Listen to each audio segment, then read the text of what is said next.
बाजार की स्थिति क्या देखने को मिल रही है, किस तरीके से यहाँ पे जो है गोल्ड और सिल्वर जो है वो ट्रेड करते हुए दिख रहे हैं यहाँ पर।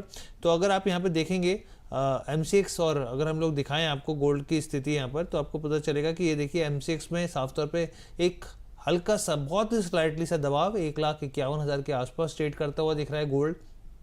कॉमेक्स पर आइए आप, तो आपको दिखेगा करीब $4,685 के आसपास यहाँ पे एक हल्की सा गिरावट यहाँ पर भी है देखने को मिलेगा। अगर आप चांदी में आएंगे, क्योंकि देखिए ये जो है ज़्यादा रिएक्ट करने वाली जो है कमोडिटी है, तो इसमें अगर आप देखेंगे तो 2,40,000 के आसपास जो है यहाँ पर जो है दबाव देखने को मिलेगा।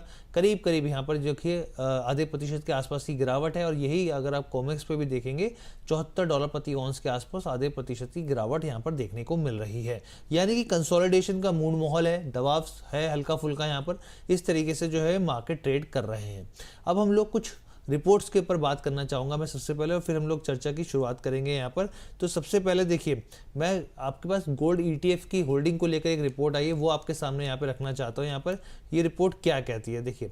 तो सबसे पहले आप इस चीज़ को समझिए कि यहाँ पर जो है ग्लोबल स्तर पर जो होल्डिंग है वो बढ़ती हुई दिख रही है यहाँ पे।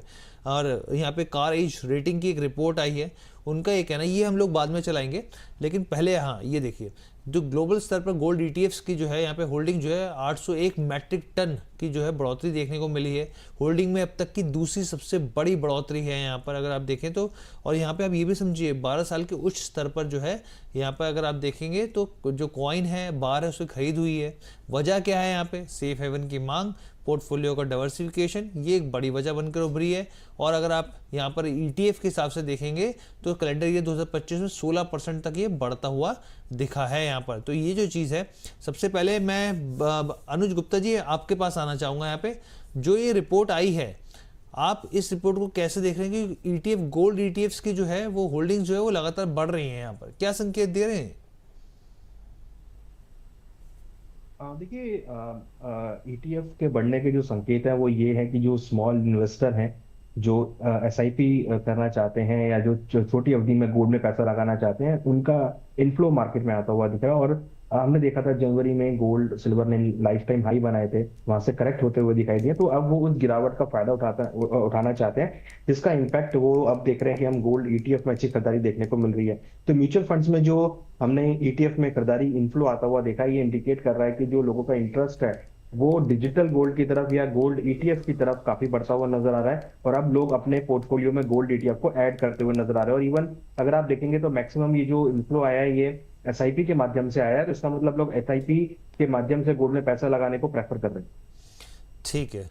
अच्छा भाविक पटेल साहब, एक तो आपका जो है ये जो एक रिपोर्ट आई है यहाँ पर, इसके ऊपर आपका क्या नज़रिया है यहाँ पर?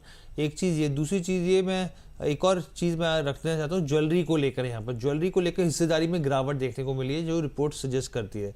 एक बार रिपोर्ट हम लोग स्क्रीन पर अपने दर्शकों को भी दिखाते हैं। यहाँ पर कैलेंडर ईयर में अगर आप देखें तो 33% जो है यहाँ पर जो है लगभग हिस्सेदारी जो है वो रह गई यहाँ पे। यानी कि साल दर साल के हिसाब से 19% की गिरावट है। पिछले 15 साल के औसत से 50% से भी काफ़ी कम ये देखने को मिल रही है। कारण क्या है? ऊंची कीमतों के चलते ग्राहकों ने जो डिस्क्रेशनरी खरीद होती है उसको कम किया है। यहाँ पर ज्वेलरी का जो हिस्सा है 60% से नीचे है। लॉन्ग टर्म औसत जो है 70% होता है, वहाँ पे ये 60% पर आ गया है। तो ये एक बड़ी चीज़ यहाँ पर दिखाती है। लेकिन हाँ, ये ज़रूर है कि ETF ट्रेंड भारत में जो है वो 2 साल में मजबूत होता हुआ दिखा है। यहाँ पे कैलेंडर ईयर 2025 में 37.5 टन का इजाफा हुआ है, पिछले 10 साल का कुल निवेश से ज़्यादा देखने को मिला है यहाँ पे। भाविक पटेल साहब, ये एक तरफ तो ग्लोबल ETF है, दूसरी तरफ यहाँ पे ज्वेलरी की हिस्सेदारी है वो गिरावट कम देखने को, यहाँ पे जो है हिस्सेदारी कम देखने को मिल रही है। ये क्या समीकरण बनते हुए दिख रहे हैं सर? देखिए, स्ट्रक्चरल शिफ्ट हम देखने को मिल रहा है, क्योंकि बट ऑब्वियस है कि अगर गोल्ड के प्राइसेस बढ़ेंगे तो ज्वेलरी जो है उसकी डिमांड जो है कम रहती है। अभी अब तक 2 साल पहले क्या हो रहा था कि गोल्ड ETF की हमारे यहाँ जो हम बोल सकते हैं कि नॉलेज जो थी, जो ETF के वेन्यूज थे वो काफ़ी लिमिटेड थे। तो उसकी वजह से लोग जो अगर सोना बाय करना चाहते थे तो उनके पास हालांकि कोई दूसरा ऑप्शन नहीं था, इधर गोल्ड सोवरेन बॉन्ड, बट वो भी 5 साल या 8 साल के लिए फिक्स रहता सकता था, और या तो फिर ज्वेलरी। बट ये हाई प्राइस पे भी ज्वेलरी जो है वो काफ़ी लोग अफोर्ड नहीं कर रहे। ईटीएफ के वेन्यूज जो है वो काफ़ी ओपन हो गए, सेबी ने भी रजिस्टर्ड कर दिए, तो उसकी वजह से हम देख रहे हैं कि कैलेंडर ईयर से 25 में हमने रिकॉर्ड ईटीएफ देखा। और इनफैक्ट अगर ग्लोबल होल्डिंग्स भी देखें तो 801 मेट्रिक टन जो है वो कैलेंडर ईयर 25 में ईटीएफ में। तो अभी ये स्ट्रक्चरल शिफ्ट हो रहा है कि जहाँ पे ज़्यादा पैसा ज्वेलरी में इन्वेस्ट करने से बेहतर लग रहा है लोगों को कि ईटीएफ में एज एसआईपी इन्वेस्ट कर रहे हैं, क्योंकि वो थोड़ा अफोर्डेबल है। अगर मेरे पास 10,000 या 15,000 है तो मैं गोल्ड की ज्वेलरी नहीं ले सकता, मैं आई थिंक कॉइन्स नहीं ले सकता, बट डेफिनेटली अगर जब भी प्राइस करेक्ट होते हैं तो वो मैं ईटीएफ में इन्वेस्ट कर सकता हूँ। तो आई थिंक यही स्ट्रक्चर शिफ्ट हम देख रहे हैं कि जहाँ पे 2 साल पहले हार्डली कोई गोल्ड में ईटीएफ में इन्वेस्ट कर रहा था, अभी अगर देखें तो लोग ज्वेलरी कम प्रेफर कर रहे हैं because of high prices, making charges, और उसके बदले ईटीएफ ज्यादा प्रेफर कर रहे हैं। ठीक है। यहाँ पे अब हम लोग चलते हैं वत्सल सर के पास सर। तो वत्सल सर, पहली बार मेरा आपसे इंटरेक्शन हो रहा है यहाँ पर। मैं अभी तक आपको जो मैंने दिखाए यहाँ पर आंकड़े, आपकी जो है क्या माइंडसेट कहता है यहाँ पर, और आगे के लिहाज से यहाँ पर आपका क्या मानना है कि ईटीएफ की ग्रोथ क्या आगे भी जारी रहेगी? कोई निवेशक अगर बढ़ना चाहता है यहाँ पर, क्या उसको बढ़ना चाहिए या फिर अभी थोड़ा रुकना चाहिए, इंतजार करना चाहिए? तो सबसे पहले तो अपने इस पे बात करते हैं कि जो एक फिजिकल गोल्ड से या ऑर्नामेंट से शिफ्ट होकर ईटीएफ में क्यों आए हैं लोग। इसका सर सीधा सा रीजन है। एक तो सर अपने इंडिया में ये ट्रेंड है कि कहीं ना कहीं किसी भी मौके पर एक वर्किंग क्लास हमेशा गोल्ड में थोड़ा थोड़ा पैसा हर समय इन्वेस्ट कर राजी है। एंड कहीं ना कहीं जो ईटीएफ है वो ये एक सहूलियत देते हैं एक इन्वेस्टर को कि एक तो स्टोरेज का इशू नहीं रहता उनको। फिर क्या होता है कि जो जनरली इंडिया में माइंडसेट क्या है कि शादी के टाइम हम लोगों को गोल्ड चाहिए होता है, तो अभी वो मेकिंग चार्जेस ना पे करके वो एक ईटीएफ के फॉर्मेट में या गोल्ड बॉन्ड के फॉर्मेट में उसको स्टोर कर रहे हैं, एंड जब उन्हें जरूरत लगेगी तो वो उसे एनकैश करेंगे। तो मुझे लग रहा है कि करंटली जो इंडिया का ट्रेंड है वो इस फॉर्मेट में जा रहा है। प्लस जो हमारी वर्किंग पॉपुलेशन है वो बुलियन ना बाय कर ईटीएफ को ज्यादा प्रेफर कर रही है। तो ट्रेंड तो बेसिकली ये है गोल्ड सिल्वर का। एंड जो गोल्ड, अब बात आती है कि गोल्ड को हमें आगे भी निवेश करना चाहिए क्या। तो देखिए पिछले 1.5 साल से जो आप मार्केट में या जियोपॉलिटिकली ट्रम्प को लेकर, अमेरिका को लेकर, या जो ग्लोबल अनसर्टेनिटी लग रही है, या जो जब रशिया यूक्रेन का वॉर हुआ था तब जो डॉलर एसेट्स फ्रीज कर लिए थे रशिया के, उसके बाद से हर कंट्री को ये चीज क्लियर हो चुकी है कि उन्हें डॉलर के साथ साथ अपने रिजर्व्स में गोल्ड को भी रखना पड़ेगा as a part of diversification. And उसी के चलते हमने लास्ट के 2 साल में गोल्ड और सिल्वर में एक रिकॉर्ड तेजी दिखी है। एंड ये तेजी आगे भी रहेगी क्योंकि धीरे धीरे सेंट्रल बैंक्स अभी भी उसी बाइंग फॉर्मेट में एग्जिस्ट कर रहे हैं।